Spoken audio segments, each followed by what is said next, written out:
सुबह का वक्त अपनी शफ़ाफ़ियत, ताज़गी, खुशगवार फिज़ा, परिंदों की चहचहाहट और कई वजहों से सबको पसंद होता है।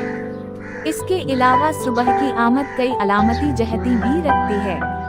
ये मंजर एयर अलावन 3 इस्लाम आबाद के हैं, जिसे इस्लाम आबाद गार्डन भी कहा जाता है। मरकज के साथ फूलों से सजे घर हैं, मस्जिद और फैमिली के लिए पार्क भी है।